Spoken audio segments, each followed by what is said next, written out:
श्रुतिस्मृतिपुराणानाम् आलयं करुणालयम् नमामि भगवत्पादशङ्करं लोकशङ्करम्।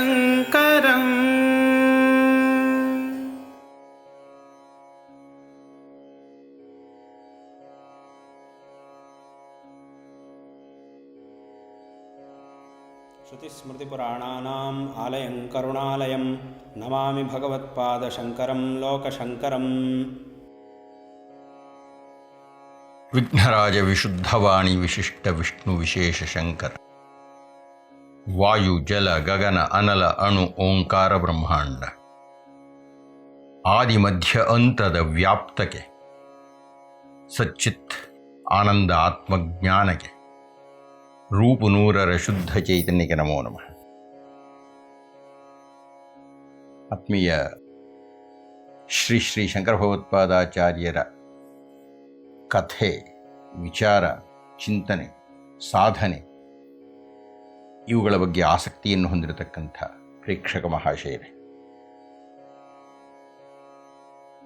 4 ಮಹಾವಾಕ್ಯಗಳು, ಆ 4 ಸ್ತಂಭಗಳ ಮೇಲೆ ಅದ್ವೈತ ಸೌಧ ಅನ್ನುವುದು ಎದ್ದಿದೆ.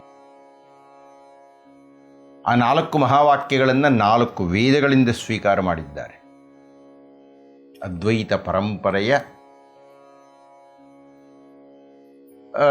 ಗುರುಗಳೆಲ್ಲ ಅದನ್ನು ಆರಾಧನೆ ಮಾಡಿಕೊಂಡು ಬಂದಿದ್ದಾರೆ, ಅದನ್ನೇ ಆಧರಿಸಿದ್ದಾರೆ. ಅದ್ವೈತ ಪರಂಪರೆಯ ಗುರುಪಟ್ಟಿಯಲ್ಲಿ ಬಂದಿರತಕ್ಕಂಥ 4 ಮಹಾವಾಕ್ಯಗಳಲ್ಲಿ ಮೊಟ್ಟ ಮೊದಲನೆಯ ಒಂದು ವಾಕ್ಯ ಋಗ್ವೇದದಿಂದ ಸ್ವೀಕಾರವಾಗಿರತಕ್ಕದ್ದು. ವಾಕ್ಯ ಅಂದರೆ 2 ಪದಗಳು. ಆ 2 ಪದಗಳೇ ಒಂದು ಅರ್ಥದಲ್ಲಿ ಇಡೀ ಅದ್ವೈತವನ್ನು ಪ್ರತಿನಿಧಿಸತಕ್ಕಂತಹ, ಅದ್ವೈತದ ಸಾರವನ್ನು ಹೇಳತಕ್ಕಂತಹ ಪ್ರಮುಖವಾದ ಭಾಗ. ಅದನ್ನು ಕುರಿತು ಶ್ರೀ ಶ್ರೀ ಗೋವಿಂದ ಭಗವತ್ಪಾದಾಚಾರ್ಯರು ಉಪದೇಶ ಮಾಡ್ತಾ ಇದ್ದಾರೆ. ನಾರಾಯಣ ದೀಕ್ಷಿತ ಕೇಳಿದ ಪ್ರಶ್ನೆಗೆ ಮಹೀದಾಸ ಅಂದರೆ ಅರ್ಥ ಏನು ಅನ್ನತಕ್ಕಂಥದ್ದನ್ನು ಹೇಳಿ, ಆ ಮಹೀದಾಸ ಐತರೇಯ ಮಹರ್ಷಿ ಬರೆದಂತಹ ಐತರೇಯೋಪನಿಷತ್ತಿನ ಒಂದು ಪ್ರಧಾನ ಭಾಗವನ್ನು ಕುರಿತು ತಮ್ಮ ಚಿಂತನವನ್ನು ಆರಂಭ ಮಾಡಿದ್ದಾರೆ. ಕಹ ಅಯಂ ಆತ್ಮ ಇತಿ ವಯಂ ಉಪಾಸ್ಮಹೇ ಕತರಹಸ ಆತ್ಮ ಅನ್ನತಕ್ಕಂಥದ್ದು ಮೂಲ ಪ್ರಶ್ನೆ. ಕತರಹಸ ಆತ್ಮ, ಆತ್ಮ ಅಂದರೆ ಯಾವುದಪ್ಪ? ಈ ಆತ್ಮ ಅಂದರೆ ಯಾವುದು ಅಂದರೆ ಮೊದಲನೇ ಹಂತದಲ್ಲಿ ಪಂಚೇಂದ್ರಿಯಗಳ ಮೂಲವಾಗಿರತಕ್ಕಂಥ ಯಾವುದೋ ಒಂದು ಶಕ್ತಿ, ಪಂಚೇಂದ್ರಿಯಗಳ ಮೂಲಕ ಸ್ವೀಕಾರ ಮಾಡತಕ್ಕಂಥ ಜ್ಞಾನ, ಆ ಜ್ಞಾನವೇ ಆ ಆತ್ಮವೇ ಅನ್ನತಕ್ಕಂಥದ್ದನ್ನು ಚರ್ಚೆ ಮಾಡ್ತಾ ಇದ್ದಾರೆ. ಈಗ 2ನೆಯ ಹಂತದಲ್ಲಿ ಅವರು ಆರಂಭ ಮಾಡಿದ್ದಾರೆ ಅನ್ನುವಲ್ಲಿಗೆ ನಾವು ನಮ್ಮ ಹಿಂದಿನ ಉಪನ್ಯಾಸವನ್ನು ನಿಲ್ಲಿಸಿದ್ದೇವೆ. ಇಂದಿನ ಉಪನ್ಯಾಸವನ್ನು ಆರಂಭ ಮಾಡೋಣವೇ?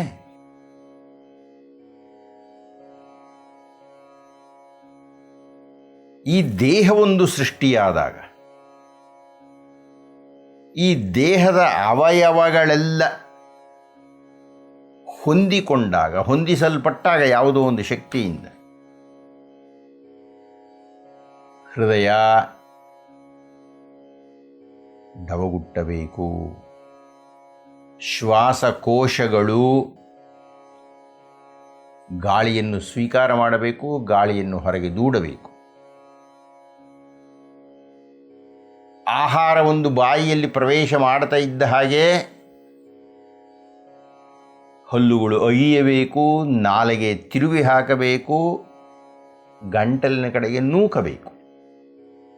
ಅದು ಒಳಕ್ಕೆ ಹೋಗ್ತಾ ಇದ್ದ ಹಾಗೆ ಜಠರ ತನ್ನ ರಸವನ್ನು ಸ್ರವಿಸಬೇಕು, ಮೇದೋಜೀರಕ ಗ್ರಂಥಿ ತನ್ನ ರಸವನ್ನು ಕೊಡಬೇಕು. ಹೀಗೆ ಅನ್ನ ಅನ್ನತಕ್ಕಂಥದ್ದು ಜೀರ್ಣವಾಗಬೇಕು. ಕಾಲುಗಳು ನಡೆಯಬೇಕು, ನಾವು ಗಮ್ಯವನ್ನು ತಲುಪಬೇಕು. ಕೈಗಳು ವಸ್ತುವನ್ನು ಹಿಡಿಯಬೇಕು, ಸ್ಥಳಾಂತರ ಮಾಡಬೇಕು. ಕಂಠಪತ್ರವನ್ನು ಹಿಡಿಯಬೇಕು, ತಾಳಪತ್ರದ ಮೇಲೆ ಕೊರೆಯಬೇಕು.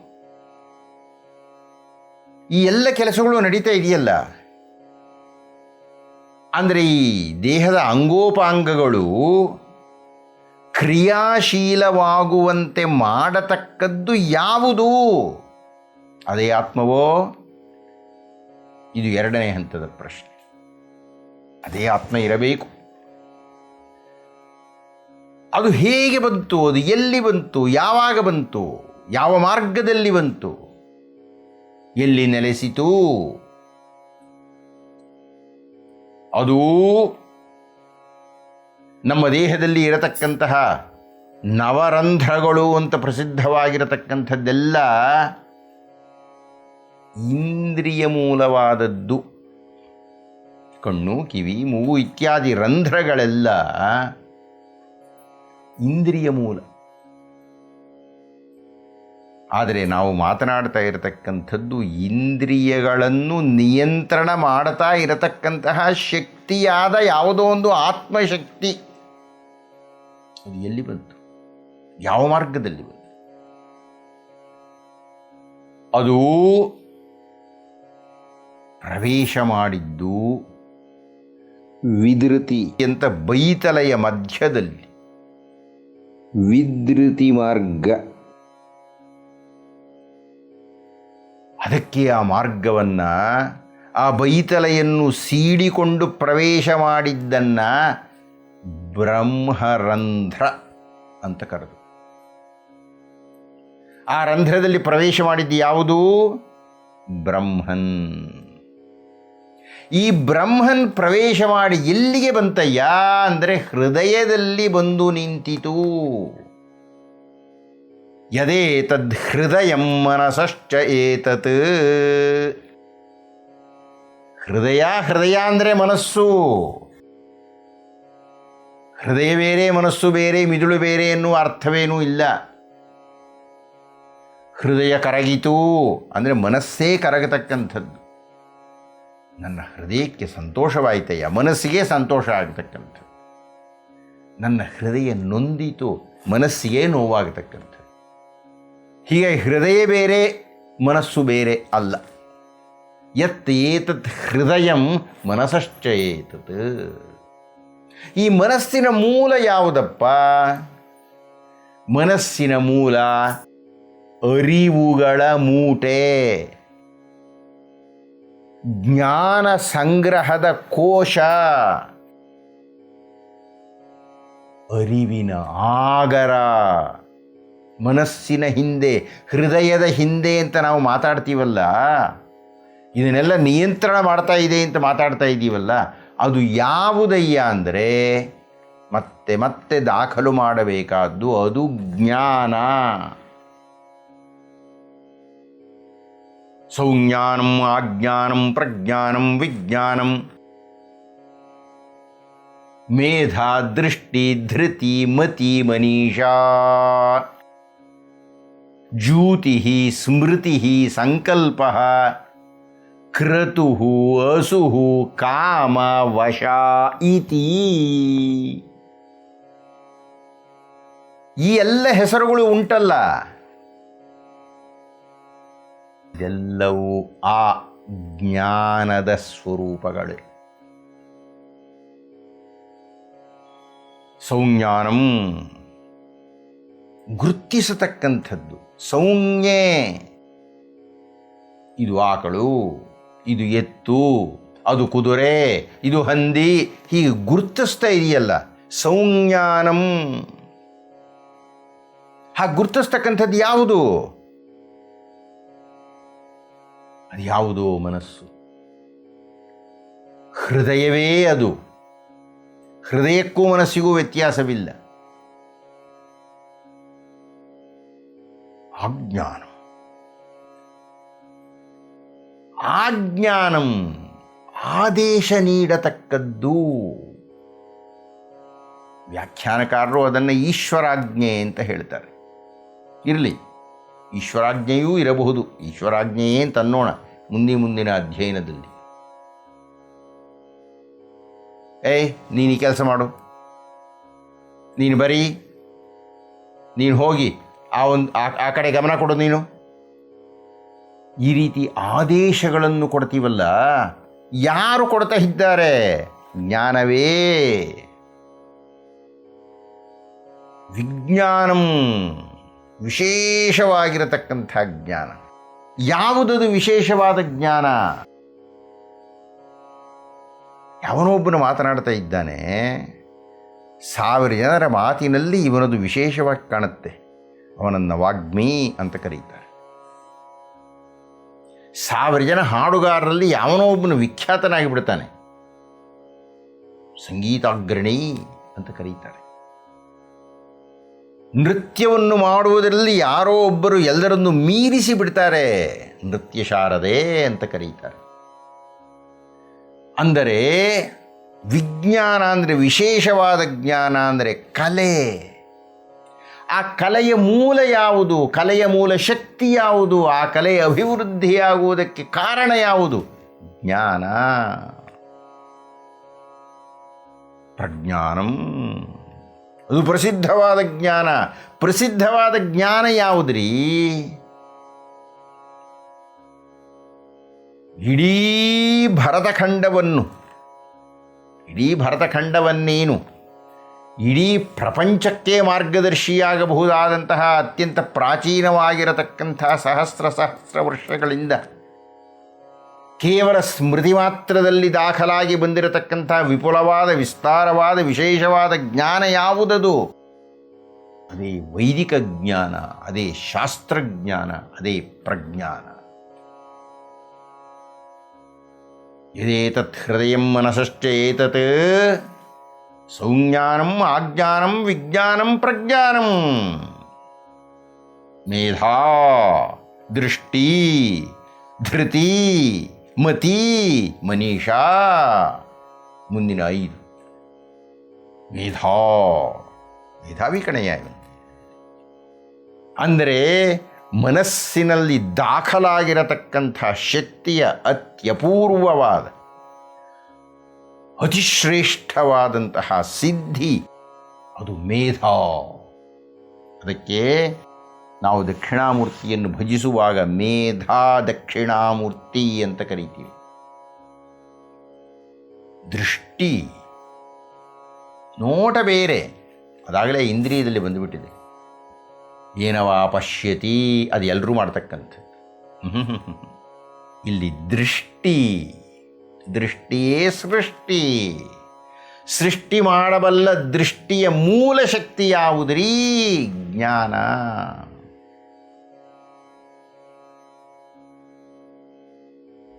ನಾವು ಸಾಮಾನ್ಯವಾಗಿ ನೋಡತಕ್ಕಂತಹ ನೋಟ ಬೇರೆ, ಆದರೆ ಸೃಷ್ಟಿ ಮಾಡಬಲ್ಲಂತಹ ನೋಟ ಬೇರೆ. ಆ ಸೃಷ್ಟಿ ಶಕ್ತಿಯ ನೋಟದ ಮೂಲ ಶಕ್ತಿ ಯಾವುದು? ಮನಸ್ಸು. ಯದೇತತ್ ಹೃದಯಂ ಮನಸಶ್ಚೇತತು, ಅದೇ ಜ್ಞಾನ. ಧೃತಿ, ಮನುಷ್ಯ ಬಿದ್ದು ಹೋಗ್ತಾನೆ ಎಷ್ಟೋ ಸಂದರ್ಭಗಳಲ್ಲಿ, ಏನೋ ಸವಾಲುಗಳು, ಏನೋ ಸಮಸ್ಯೆಗಳು. ಆ ಎಲ್ಲ ಸಮಸ್ಯೆಗಳ ಮಧ್ಯದಲ್ಲಿಯೂ ಪತನವಾಗತಾ ಇರತಕ್ಕಂಥ ವ್ಯಕ್ತಿ ಮೇಲಕ್ಕೆ ಎದ್ದು ಬರ್ತಾನೆ. ಯಾವುದರಿಂದ? ಧೃತಿ. ಯಾವುದೋ ಒಂದು ಧೈರ್ಯ. ಆ ಧೃತಿಯನ್ನು ಕೊಡುವುದು ಯಾವುದು? ಆ ಆಲೋಚನಾ ಮನಸ್ಸಿನ ಶಕ್ತಿ, ಜ್ಞಾನ.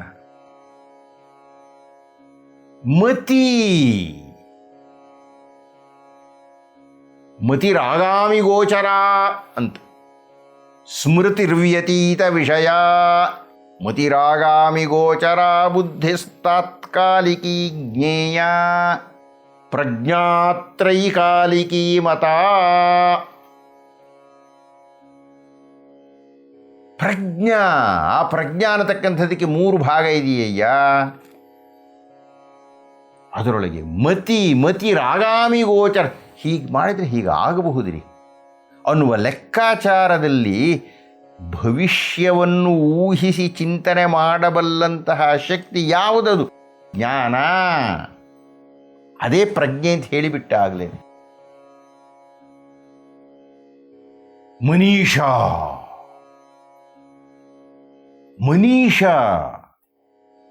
ಬರೀ ಹೀಗೆ ಆಗಬಹುದು ಅನ್ನತಕ್ಕಂಥದ್ದೋ, ಯೋಚನೆ ಮಾಡತಕ್ಕಂಥದ್ದೋ, ತೀರ್ಮಾನ ತೆಗೆದುಕೊಳ್ಳತಕ್ಕಂಥದ್ದೋ, ಲೌಕಿಕವಾಗಿ ನಡೆಯತಕ್ಕಂಥ ಎಲ್ಲ ಮಾನಸಿಕ ವ್ಯಾಪಾರಗಳು ಮತಿಯಲ್ಲಿ ಬರುತ್ತದೆ. ಆದರೆ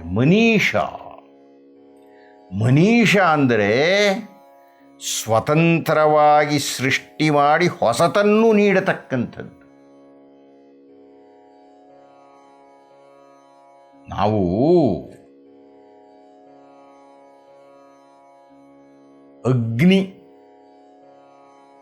ಈ ಅಗ್ನಿಯನ್ನು ಸೃಷ್ಟಿ ಮಾಡುವುದು ಹೇಗೆ? ಕಾಳ್ಗಿಚ್ಚನ್ನು ನೋಡಿದೆವು.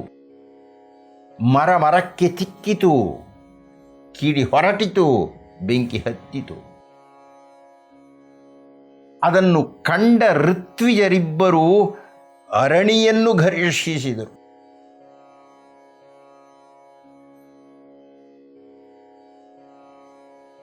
ಆ ನೈಸರ್ಗಿಕವಾದ ಅಗ್ನಿ ಉತ್ಪಾದನೆಯನ್ನು ಗಮನಿಸಿ ಮನೀಷಾ ತಮ್ಮ ವಿಶೇಷವಾದ ಬುದ್ಧಿಮತ್ತೆಯನ್ನು ಉಪಯೋಗಿಸಿ ಅರಣಿಗಳನ್ನು ಘರ್ಷಿಸಿದರೂ ಅಗ್ನಿ ಉತ್ಪಾದನೆಯಾಯಿತು. ಸಾಮಾನ್ಯರು ಬರೀತಾರೆ, ಆದರೆ ಕವಿಯೊಬ್ಬ ವಿರಚನೆ ಮಾಡಿಬಿಡ್ತಾನೆ.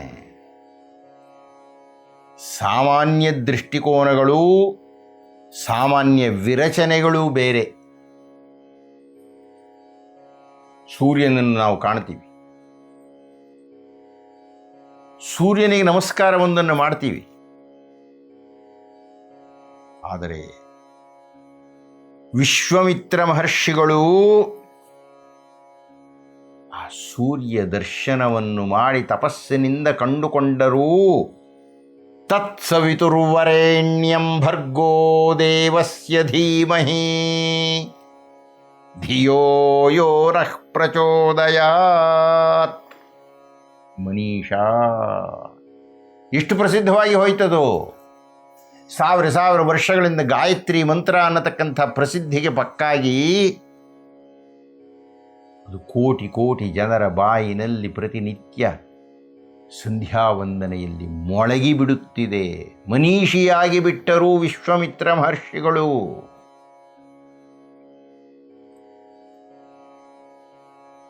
ಇದು ಎರಡನೆಯ ಹಂತದ ಮೂರನೆಯದು. ಜ್ಯೂತಿ ಸ್ಮೃತಿ ಸಂಕಲ್ಪ ಕ್ರತು ಅಸು ಕಾಮ ವಶ ಇತ್ಯಾದಿ ಎಲ್ಲ ಈಗ ನಾನು ಕೊಟ್ಟಿರತಕ್ಕಂಥ ಪಟ್ಟಿ ಅಲ್ಲದೆ ಇನ್ನೂ ಯಾವ್ಯಾವುದಿದೆಯೋ ಅದೆಲ್ಲ ಅಂತ. ಜ್ಯೂತಿ ಏನೋ ಮಂಕಾಗಿಬಿಟ್ಟಿದ್ದೀನಿ ನಾನು. ಆ ಮನಸ್ಸಿಗೆ ಬರತಕ್ಕಂಥ ಯಾವುದೋ ವ್ಯಾಧಿ, ಅದು ಅದೇ. ಸ್ಮೃತಿ ವ್ಯಕ್ತಿಯೊಬ್ಬನ ಜೀವನ ಸರಾಗವಾಗಿ ನಡೀತಾ ಇರಬೇಕು ಅಂದರೆ ನೆನಪುಗಳು ಸ್ಫುಟವಾಗಿರಬೇಕು. ಗತಕಾಲದ ವಿಷಯಗಳು ಮನಸ್ಸಿನಲ್ಲಿ ದಾಖಲಾಗಿರಬೇಕು. ಸ್ಮೃತಿ, ಅವನು ಜ್ಞಾನಿ. ಸ್ಮೃತಿ ಶಕ್ತಿ ಚೆನ್ನಾಗಿದೆ, ಒಳ್ಳೆ ನೆನಪಿನ ಶಕ್ತಿ ಕಣಯ್ಯ. ಯಾವುದದು?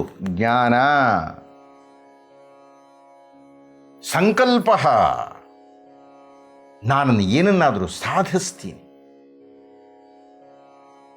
ನನ್ನಲ್ಲಿ ಇಲ್ಲದೇ ಇರತಕ್ಕಂಥದ್ದನ್ನು ನಾನು ಗಳಿಸ್ತೀನಿ ಅನ್ನತಕ್ಕಂಥ ದೃಢ ವಿಶ್ವಾಸ ಯಾವುದರಿಂದ ಬಂತು?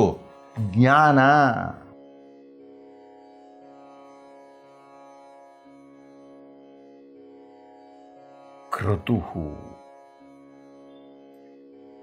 ಕ್ರತು ಅಂದರೆ ಒಂದು ಅರ್ಥದಲ್ಲಿ ಯಜ್ಞ ಅಂತ. ಕ್ರತು ಯಾಕಾಗಿ ಯಜ್ಞ ಮಾಡ್ತಾನೆ? ಏನನ್ನಾದರೂ ಸಾಧಿಸತಕ್ಕಂಥದ್ದರ ಸಾಧನ, ಆ ಸಾಧನ ಮಾರ್ಗ ಕ್ರತು. ಆ ಪಟ್ಟು ಹಿಡಿದು ನಡೆಸ್ತಕ್ಕಂಥ ಕೆಲಸ ಉಂಟಲ್ರಿ, ಅದು ಎಲ್ಲಿಂದ ಬಂತು? ಮತ್ತೆ ಆ ಜ್ಞಾನದಿಂದಲೇ ಇದನ್ನು ಹೀಗೆ ಮಾಡಬೇಕು, ಹಾಗೆ ಮಾಡಬೇಕು, ಆ ದಾರಿಯಲ್ಲಿ ಹೋಗಬೇಕು. ಅಸುಹು, ಕೊನೆಯದಾಗಿ ಕೊನೆ ಹತ್ರ ಬರ್ತಾ ಇದ್ದೀವಿ. ಒಬ್ಬ ವ್ಯಕ್ತಿ ದೇಹವನ್ನು ಮುಟ್ಟಿದಾಗ ತಣ್ಣಗಾಗಿ ಬಿಟ್ಟಿದ್ದರೆ ಬದುಕಿಲ್ಲ ಕಣೆ. ವ್ಯಕ್ತಿ ಮೂಗಿನ ಬಳಿಯ ಬೆರಳನ್ನು ಹಿಡಿದರೆ, ಏನು ಗಾಳಿ ಬರದೇ ಇದ್ದರೆ ಉಸಿರು ನಿಂತು ಹೋಗಿದೆ.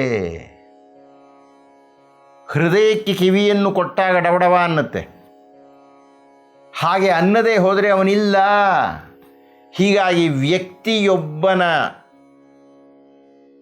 ಜೀವಿತದ ದಾಖಲಾತಿ ಎಂದರೆ ಈ ಚಿಹ್ನೆಗಳು, ಅದೇ ಹಸು. ಈ ಹಸುವನ್ನು ಆಧರಿಸಿ ನನಗೆ ಜ್ಞಾನ ಪ್ರಸಾರವಾಗ್ತಾ ಇದೆ, ಅವನು ಬದುಕಿದ್ದಾನೆ ಅಂತ. ಹೀಗಾಗಿ ವ್ಯಕ್ತಿಯೊಬ್ಬ ಬದುಕಿದ್ದಾನೆ ಅನ್ನತಕ್ಕಂಥದ್ದರ ಮೂಲ ಶಕ್ತಿಯೇ ಅಜ್ಞಾನ. ಕಾಮ, ಆಸೆ ಪಡತಕ್ಕಂಥದ್ದು, ನನ್ನಲ್ಲಿ ಇರತಕ್ಕಂಥದ್ದನ್ನು ಬಯಸತಕ್ಕಂಥದ್ದು, ಅದು ಕಾಮ. ಆ ಬಯಕೆ ಹುಟ್ಟುವುದೆಲ್ಲಿ? ಮನಸ್ಸೇ, ಮನಸ್ಸಿನ ಮೂಲ ಹೃದಯವೇ, ಅದೇ ಜ್ಞಾನ. ವಶ ಅಂದರೆ ಬಯಸಿದ್ದನ್ನು ವಶಪಡಿಸಿಕೊಳ್ಳುವುದು. ವ್ಯಾಖ್ಯಾನಕಾರ ಅದನ್ನು ಸ್ತ್ರೀಯನ್ನು ಹೊಂದುವುದು ಅಂತ ಇದೆ, ನನಗೆ ಹಾಗೇನೂ ಅನ್ನಿಸ್ತಾ ಇಲ್ಲ. ವಶ ಅಂದರೆ ನನ್ನಲ್ಲಿ ಇಲ್ಲದ್ದಕ್ಕೆ ಪ್ರಯತ್ನಪಟ್ಟು ಅದನ್ನು ಗ್ರಹಿಸತಕ್ಕದ್ದು ವಶ ಇತಿ. ಇಷ್ಟೆಲ್ಲ ದೊಡ್ಡ ಪಟ್ಟಿಯನ್ನು ಕೊಟ್ಟು ಇಷ್ಟಲ್ಲದೆ ಉಳಿದದ್ದು ಬೇಕಾದಷ್ಟಿದೆ, ಅದೆಲ್ಲವೂ ಗಮನ ಇಟ್ಟು ಕೇಳಿ, ಪ್ರಧಾನವಾಗಿರತಕ್ಕಂತಹ ವಿಷಯವನ್ನು ಹೇಳ್ತಾ ಇದ್ದೇನೆ. ಇವೆಲ್ಲವೂ ಸರ್ವಾಣಿ ಏವ ಏತಾನಿ ಪ್ರಜ್ಞಾನಸ್ಯ ನಾಮಧೇಯಾನಿ ಭವಂತಿ.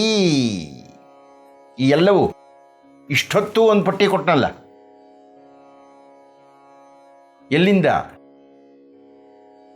ಏನವಾ ಪಶ್ಯತಿ, ಏನವಾ ಶೃಣೋತಿ, ಏನವಾ ಗಂಧಾನಾಜಿಘ್ರತಿ, ಏನವಾ ವಾಚಂ ವ್ಯಾಕರೋತಿ, ಏನವಾ ಸ್ವಾದೂಚ ಅಸ್ವಾದೂಚ ವಿಜಾನಾತಿ. ಯದೇತತ್ ಹೃದಯಂ ಮನಸಶ್ಚೇತತ್ ಸೌಜ್ಞಾನಂ ಆಜ್ಞಾನಂ ವಿಜ್ಞಾನಂ ಪ್ರಜ್ಞಾನಂ ಮೇಧಾ ದೃಷ್ಟಿ ಧೃತಿ ಮತಿ ಮನೀಷಾ ಜ್ಯೂತಿ ಸ್ಮೃತಿ ಸಂಕಲ್ಪ ಕ್ರತು ಅಸು ಕಾಮ ವಶ ಇತಿ ಸರ್ವಾಣಿ ಏವ ಏತಾನಿ ಪ್ರಜ್ಞಾನಸ್ಯ ನಾಮಧೇಯಾನಿ ಭವಂತಿ. ಈ ಎಲ್ಲವೂ ಪ್ರಜ್ಞಾನ ಅನ್ನತಕ್ಕಂಥದ್ದರ ಬೇರೆ ಬೇರೆಯ ಹೆಸರುಗಳಪ್ಪ. ಈ ಪ್ರಜ್ಞಾನ ಅನ್ನತಕ್ಕಂಥದ್ದೇ ಆತ್ಮ.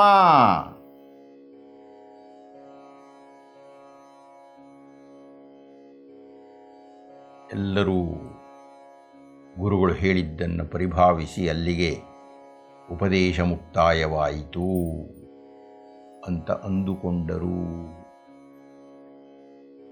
ಪ್ರಜ್ಞಾನಸ್ಯ ನಾಮಧೇಯಾನಿ ಭವಂತಿ. ಕತರಹ ಸ ಆತ್ಮ. ಆತ್ಮ ಅಂದರೆ ಯಾವುದು, ಏನು ಅಂತ ಪರೀಕ್ಷೆ ಮಾಡ್ತಾ ಇದ್ದೇವೆ. ಉತ್ತರ ಬಂದಿತು, ಪ್ರಜ್ಞಾನಸ್ಯ ನಾಮಧೇಯಾನಿ ಭವಂತಿ. ಆತ್ಮ ಅಂದರೆ ಪ್ರಜ್ಞಾನ. ಗೋವಿಂದ ಭಗವತ್ಪಾದಾಚಾರ್ಯರು ಒಂದು ಕ್ಷಣ ಕುಳಿತಿದ್ದು ಹೇಳಿದರು, ಇಷ್ಟು ಹೊತ್ತು ನಿಮಗೆ ಹೇಳಿದ್ದು ಅರ್ಧ ಭಾಗ, ಇನ್ನರ್ಧ ಭಾಗದಲ್ಲಿಯೇ ಉಪನಿಷತ್ತಿನ ಮಹಾವಾಕ್ಯ, ಆ ಎರಡು ಶಬ್ದಗಳು ಅದೇ ಪ್ರಧಾನವಾದದ್ದು. ಇದೀಗ ಬಹಳ ಗಂಭೀರವಾಗಿ ಆಲಿಸಿ ಆ ಎರಡು ಪದಗಳು ಯಾವುದು ಅಂತ. ಯಾವುದು ಆ ಎರಡು ಪದಗಳು? ಅವುಗಳನ್ನು ನಾವು ಮುಂದಿನ ಉಪನ್ಯಾಸದಲ್ಲಿ ನೋಡೋಣ ಅಂತ ಹೇಳ್ತಾ ಇಂದಿನ ಉಪನ್ಯಾಸವನ್ನು ಮುಕ್ತಾಯ ಮಾಡ್ತಾ ಇದ್ದೇನೆ. ಶಂಕರಂ ಶಂಕರಾಚಾರ್ಯಂ ಕೇಶವಂ ಬಾದರಾಯಣಂ ಸೂತ್ರಭಾಷ್ಯಕೃತೌ ವಂದೇ ಭಗವಂತೌ ಪುನಃ ಪುನಃ.